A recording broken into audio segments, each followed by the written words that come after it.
Aïe les amis, bonjour, comment allez-vous? Bon, ces jours-ci, j'essaye de trouver un peu de temps pour faire des vidéos rapides.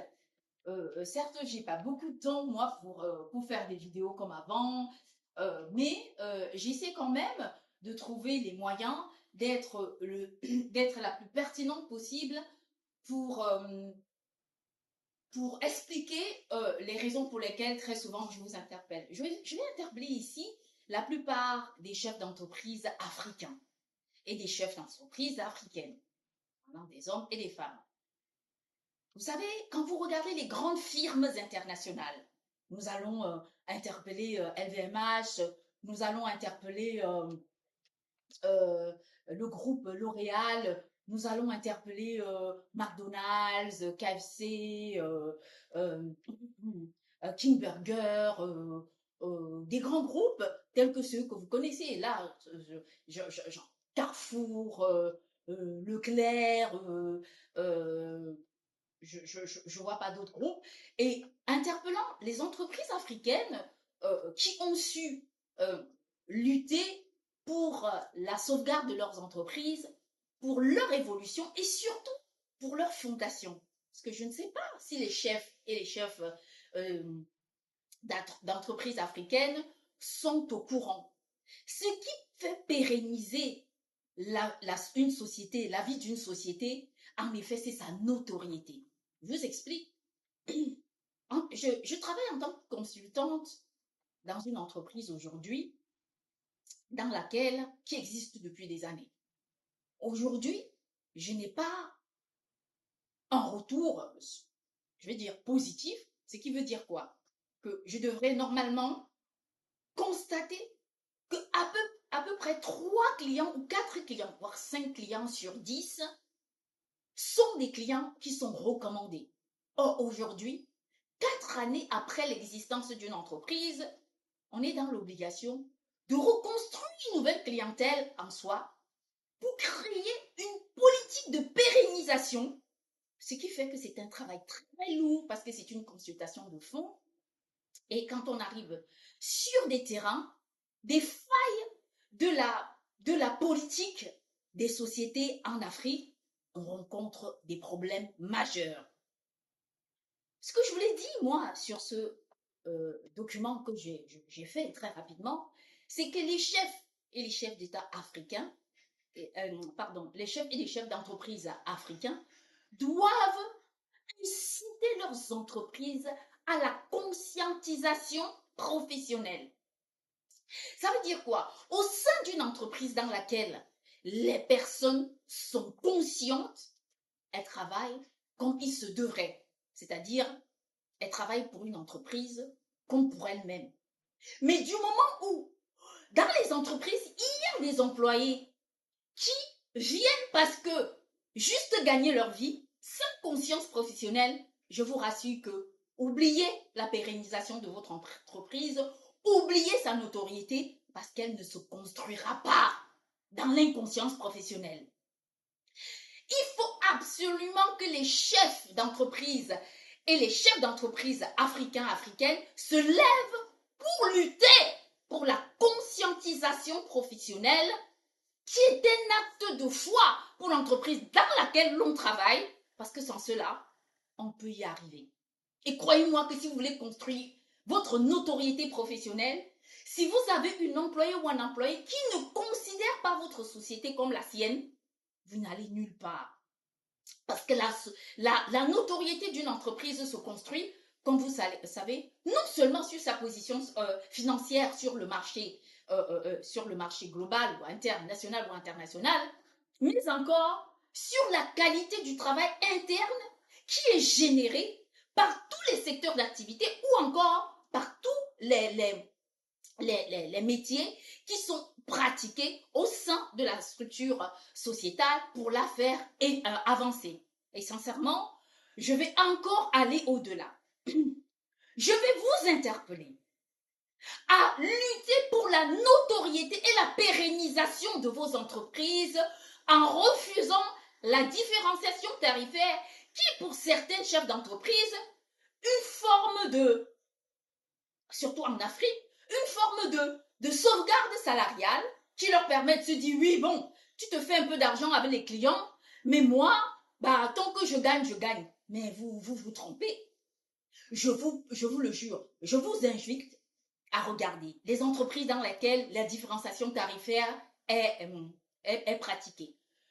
Vous devriez vous interroger et regarder leur évolution. Parce qu'à partir du moment où les chefs et les chefs d'entreprise acceptent la différenciation tarifaire au sein de leur société, non seulement légalement c'est interdit de pratiquer une différenciation tarifaire, qu'importe le portefeuille financier du client, qu'importe sa position sociale, sa couleur, ou encore quoi que ce soit, ce qui est important, c'est penser à l'avenir de son entreprise et construire son entreprise avec des personnes qui ont envie de la sauvegarde de cette entreprise et de la voir surtout évoluer.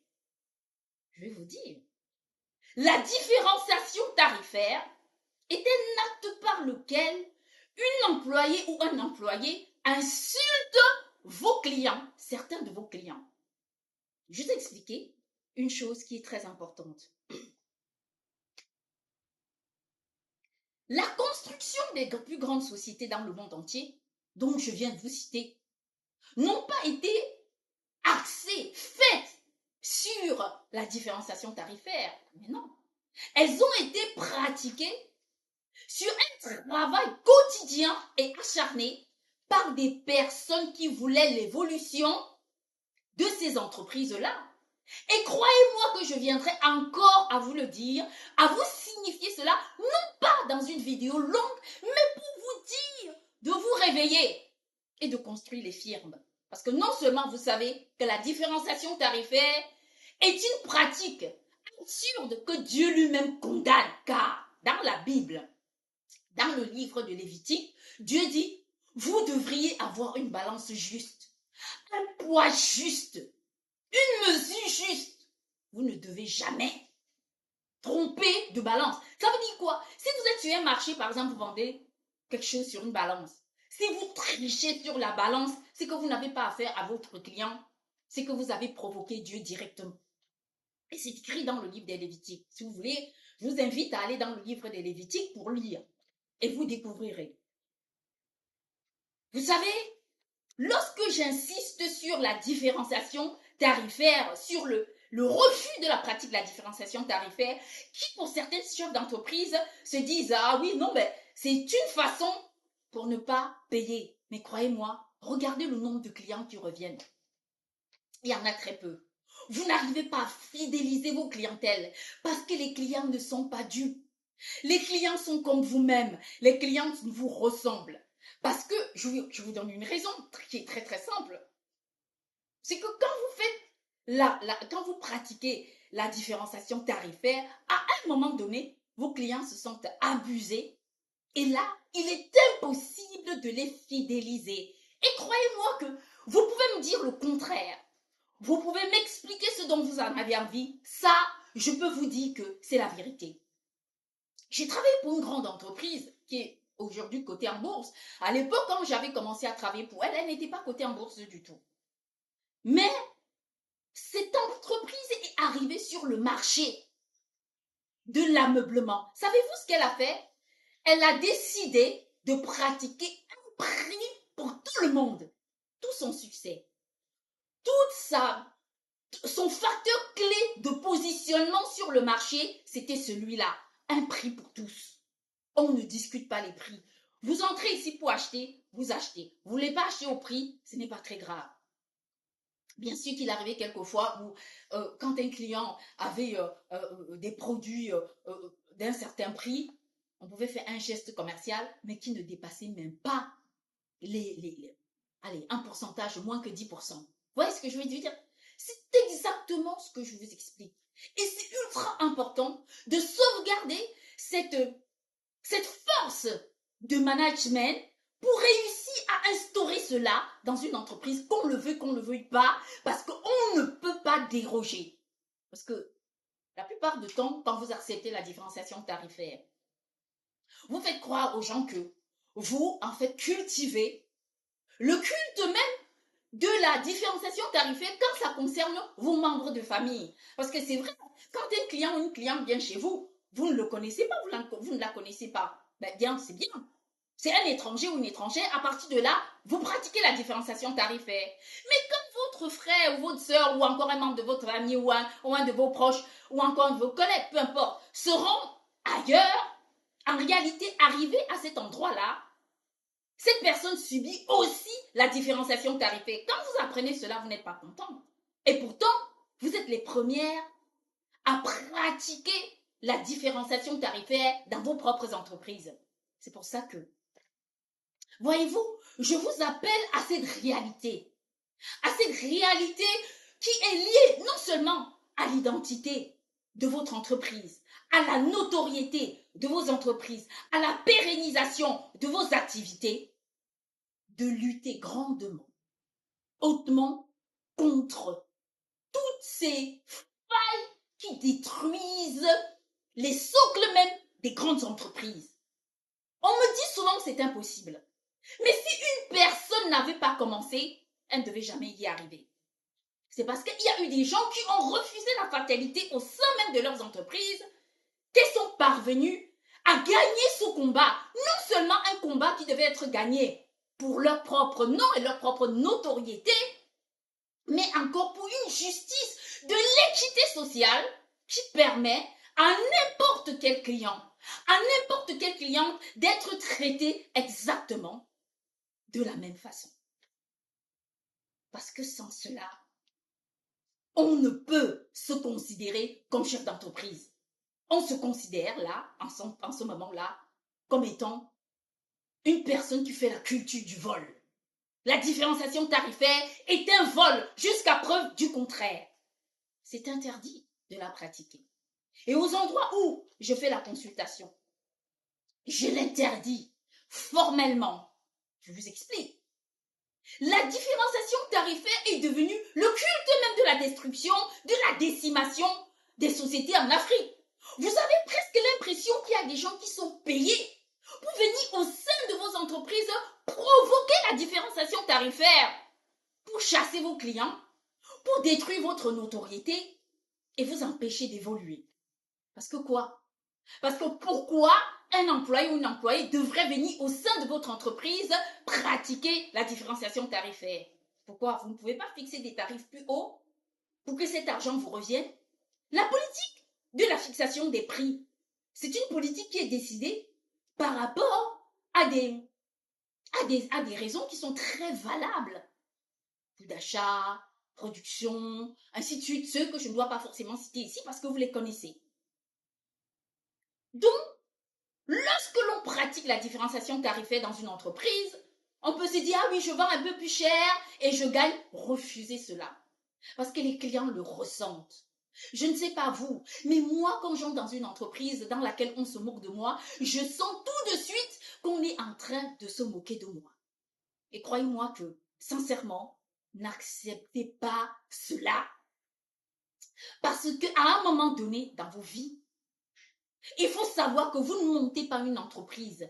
Un jour, vous ne créez pas des services pour détruire les gens ou pour voler le portefeuille de vos propres clients. Parce que les personnes envers lesquelles vous acceptez la pratique de la différenciation tarifaire sont des clients qui chez vous et des clientes qui chez vous devraient se sentir comme des rois et comme des reines. Or, vous leur refusez cette chance. Vous savez que dans le commerce, la plus haute communication qui n'ait jamais existé n'est même pas celle des médias. Parce que figurez-vous que quand votre spot publicitaire passe à la télévision, les personnes qui sont connectées, bien sûr, écoutent. Si vous avez une puissance économique comme les grandes firmes qui passent en boucle sur les chaînes d'information, dans les médias, sur les réseaux sociaux, on peut se dire que vous pouvez faire comprendre, connaître votre entreprise. Mais attention, il y a connaître et consommer qui sont les antagonistes de la productivité. Connaître, ça veut dire je connais et alors. Consommer, ça veut dire que j'achète. Alors, si vous voulez faire connaître votre entreprise, vous avez la possibilité d'utiliser les médias ou tout simplement utiliser, tout simplement utiliser la communication la plus haute soit-elle, qui est quoi? Le bouche à oreille. Vous n'aurez jamais une forme de publicité plus grande que ça.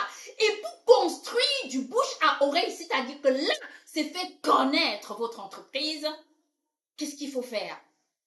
Il faut cultiver le culte même dans votre entreprise de la loyauté commerciale, de service, de tarification. Et croyez-moi que quand je vous dis ça, vous avez beau me contester, vous avez beau refuser de m'écouter, ou encore, bien sûr, j'ai fait un constat ici, quand on dit quelque chose aux gens, les gens n'écoutent pas, mais passent le temps à juger. Jugez si vous voulez, mais essayez de m'écouter. La différenciation tarifaire est une grande faille au sein même d'une entreprise. C'est un échec de la logique financière. Parce qu'il existe tellement de possibilités de construction tarifaire dans une entreprise, si bien qu'il n'y a pas besoin. La politique de la tarification est une des forces, des bras même de la réussite et de la pérennisation, surtout de la notoriété d'une entreprise. Il n'y a pas de raison de tricher. Et quand on dit ça, que heureusement la brigade financière ne vous tombe pas dessus, parce que si vous ne savez pas, elle est punissable par la loi. Non seulement Dieu interdit la différenciation tarifaire dans la Bible en parlant de la mesure juste selon les balances qu'on utilise pour peser des aliments ou quoi que ce soit, mais encore la loi universelle elle-même condamne la différenciation tarifaire. Lorsque l'on pratique la différenciation tarifaire, il s'agit d'une faute grave dans une entreprise, alors il ne faut pas garder l'employé parce que cet employé est un danger pour vous, est un danger pour la pérennisation de vos entreprises. Je vais vous expliquer une chose. Souvent, nous tombons sur les médias quand on s'intéresse parfois à la vie des entreprises. On entend quelquefois des histoires faramineuses. Je vais vous en raconter une. Je ne sais pas si vous connaissez l'entreprise Agendas. C'est une entreprise très très cotée dans le monde entier. C'est l'entreprise qui fait des glaces Agendas. Il fut un temps où, pour me faire plaisir, je partais. Agendas avait un très très grand magasin sur l'avenue des Champs-Élysées à Paris. Et donc, il m'arrivait de partir manger une glace, ainsi de suite. Lorsque je vous parle, sauf erreur d'information de ma part, jusqu'à ce que jusqu'à l'information que je tiens actuellement, Agendas avait fermé ses portes sur l'avenue des Champs-Élysées. Je vous dis pourquoi. La raison, elle est très simple.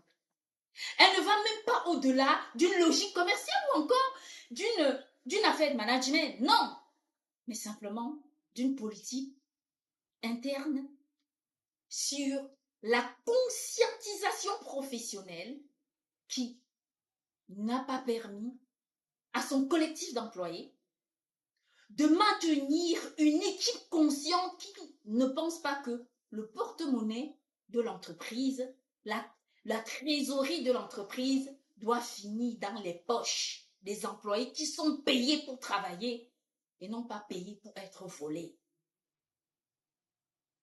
Agendas, quand on parle de Agendas, les gens qui connaissent cette entreprise le savent. Nous sommes en train de faire une similitude à l'appel de Kodak, qui, il fut un temps, Kodak, c'était la référence de l'imagerie. On voulait une pellicule, on allait chez Kodak. On voulait développer une photo, c'était chez Kodak. Un t-shirt, c'était Kodak. Tout ce qu'on voulait, c'était chez Kodak. Kodak était la marque de fabrique même de l'exemple de la réussite professionnelle. Et pourtant, qu'est-ce qui s'est passé? Quand on parle de Kodak à la nouvelle génération, personne ne connaît Kodak. Est-ce que vous croyez qu'il s'agit d'un jeu ou d'un amusement? Non. C'est simplement parce que quand on travaille dans une entreprise, On est là pour faire évoluer une entreprise. Toutes les personnes qui vous réduisent, qui réduisent votre évolution, sont des gens qui ne veulent pas de votre bien. À partir de là, ce sont des personnes qui ne doivent pas travailler pour vous. Et quand on parle d'Agendas, quand on arrivait dans les magasins Agendas à Paris, mais le fil d'attente était tellement long. Si bien que parfois on s'épuisait. Si c'était en été, il faisait trop chaud. Même en hiver, les gens venaient chez Agendas manger des glaces. Vous savez pourquoi? Parce que sa politique de tarifaire était non seulement très potée sur une avenue comme celle des Champs-Élysées, mais encore à l'intérieur, son facteur clé de positionnement qui était Agendas, un des plus grands, une des meilleures glaces au monde entier, convainquait non pas simplement l'audition, mais aussi le palais. Visuellement, on en était satisfait. Et le goût des glaces Agendas est exceptionnel. Et pourtant, une entreprise, comme j'ai été moi manger chez Agendas, j'ai découvert qu'Agendas avait fermé. Je n'ai pas été que déçue. Seulement, j'avais même prévu d'avance. Parce que quand j'avais été chez Agendas, j'ai fait un constat très simple et très rapide. Je me suis dit, il ne tiendra pas longtemps. Parce que la conscientisation professionnelle doit devenir la nuque de tous les chefs et les chefs d'entreprise dans le monde. S'il faut mener un combat et le gagner, les chefs d'entreprise dans le monde entier doivent gagner ce combat. La trésorerie de l'entreprise ne doit pas se terminer dans la poche des employés qui viennent travailler sur un salaire et non pas sur la caisse de l'entreprise. Et ça, croyez-moi, c'est impossible. Nous ne pouvons pas essayer de nous amuser. Nous ne pouvons pas essayer de faire comme si, comment dire, une entreprise n'avait pas d'importance. Si vous montez une entreprise, c'est qu'il y a une raison valable à cela. Ne faites pas le choix de soutenir une cause qui est complètement injuste jusqu'à oublier l'avenir même de votre propre entreprise. Quand on travaille avec des employés conscients et conscientes, en effet, on parvient à créer du bénéfice. Lorsqu'il y a du bénéfice, tout le monde est gagnant. C'est pour cette raison que quand on travaille avec les employés qui comprennent l'intérêt du progrès d'une entreprise,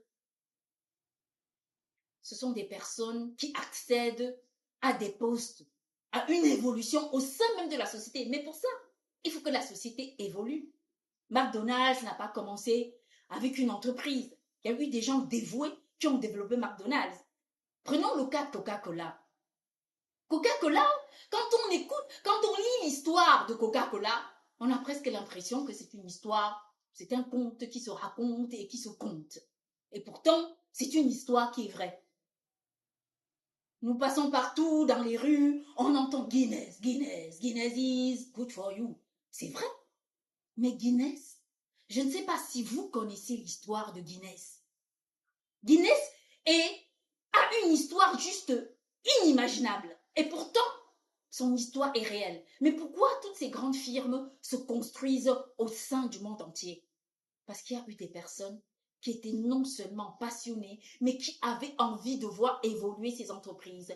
Parce qu'il y a eu des personnes qui, à un moment donné, ont décidé d'être conscientes pour faire évoluer ces entreprises. Et c'est pour cette raison qu'on les a trouvées ici, au sommet du monde entier. Et que Dieu a béni. Parce qu'au sein même des entreprises, la différenciation tarifaire est condamnée par la volonté divine. Alors à partir de là, c'est une faute qui est non seulement humaine, c'est-à-dire sociétale, mais qui est aussi une faute divine. Alors, j'ai pris du temps ce matin parce que j'avais envie d'évoquer cette question pour interpeller surtout les chefs et les chefs d'entreprise en Afrique de lutter contre la différenciation tarifaire, cette pratique injuste et injustifiable qui détruit la pérennisation de vos entreprises, qui détruit la fidélisation, de vos entreprises, qui réduit votre notoriété à rien du tout simplement parce que vous faites le choix d'organiser une formule de l'acceptation du mauvais essor. Les amis et les amis, vous me connaissez dans ma franchise. Quelquefois, les personnes qui luttent contre moi ne luttent pas contre moi parce que j'ai fait quelque chose, mais parce que je fais des vidéos telles que celle-ci pour qu'on porte le monde vers le progrès. La politique elle-même de la tarification, si vous êtes un chef ou une chef d'entreprise, vous ne savez pas, rapprochez-vous des personnes qui font le marketing. C'est leur travail. Dans le marketing stratégique, on arrive à vous aider à positionner vos entreprises, à positionner votre politique tarifaire, à créer des facteurs clés de positionnement pour aider votre entreprise à mieux se porter. Les amis, c'est ce que j'avais envie de vous dire ce matin. Vous interpellez sur cette question. Vous parlez, vous invitez à regarder vos entreprises comme des enfants que vous mettez au monde et que vous avez envie de voir grandir. Et c'est ce qu'est une entreprise. Si vous considérez une entreprise comme une caisse à sous, alors c'est que votre entreprise, vous ne l'avez pas préparée. Mais si vous voyez une entreprise comme un bébé qui est dans le ventre, qui pousse, mais il faut faire attention pour que le bébé grandisse. Avec une personne, une femme qui porte votre bébé, mais qui ne doit pas sauter par-ci, sauter par-là, inconsciemment, et vous faire perdre votre bébé, mais qui va se garder précieusement et mettre le bébé au monde. Et avec le temps, le bébé va grandir, être allaité, faire attention jusqu'à grandir et arriver au niveau où vous espérez. C'est ça une entreprise.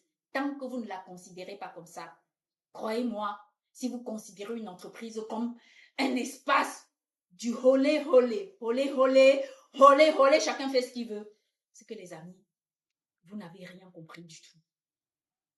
Ça, c'est une vérité. Et c'est une véracité à laquelle je vous invite à y prendre connaissance, à ne pas connaître, à ne pas simplement vous en informer, mais à connaître. Servez-vous de tous les outils qui sont les vôtres pour faire évoluer votre entreprise. Donc, je vais vous expliquer une chose. Elle est très simple. Vous avez la page de mes réseaux sociaux. Si vous avez besoin que je fasse une consultation au sein d'un de vos projets, qu'il soit politique, financier, économique, peu importe, vous pouvez me contacter sur les réseaux sociaux et je vous répondrai. Je suis capable de faire une consultation dans n'importe quel type d'entreprise, de trouver les failles, de les réparer, de créer, de mettre en place toutes sortes de stratégies commerciales pour vous permettre d'évoluer ou de services pour permettre à vos entreprises d'évoluer. Et d'ailleurs, au-delà de cela, sachez que quand vous êtes dans une entreprise, essayez de scinder les secteurs d'activité pour mieux avancer. Je ne veux pas trop m'éterniser sur la question, mais tout ce que je peux vous dire ici, c'est uniquement la vérité. Et j'aimerais que vous sachiez, j'aimerais que vous compreniez. Et je vous invite à être conscient et consciente que votre entreprise, c'est comme un bébé. Si vous ne laissez pas à une personne faire n'importe quoi à votre enfant, alors si vous permettez cela à votre entreprise, sachez que l'entreprise ne grandit pas. La différence qu'il y a entre l'enfant et l'entreprise, c'est que c'est dans l'entreprise que vous utilisez de l'argent pour élever l'enfant. Alors, elle est aussi importante dans votre vie que n'importe quoi. Et donc, les amis, je vous remercie pour avoir pris le temps d'écouter cette vidéo que j'ai faite ce matin. J'espère qu'elle va aider. Elle n'est pas là pour provoquer des gens, mais elle est juste là pour apporter des solutions à nous tous pour que nous puissions évoluer en toute sérénité, tranquillité sans être dans les affres de l'adversité, sans forcément suivre l'adversité, sans forcément être dans l'adversité. On peut tout faire ensemble. On peut tous travailler ensemble. Mais il faut aussi que, au sein même de la communauté internationale, que la conscientisation collective commence par se créer. Et donc, à partir de là, tout le monde sera gagnant. Et ça, j'en suis sûre que c'est vrai. Et croyez-moi, je vais partager ma joie avec vous ce matin. Je suis un peu contente, je ne sais pas pourquoi. J'ai chanté, j'ai dansé, j'ai fait plein de choses ce matin. Et bien, je vous embrasse. Je vous fais plein de bisous. Je vous dis à bientôt. Bonne journée. Soyez heureux, heureuses. Travaillez dur. Faites la fête. Soyez des parfaits travailleurs. Quand vous vous levez le matin, vous travaillez. Et abattez le meilleur travail possible. Soyez des exemples. Moi, j'invite les chefs d'État africains.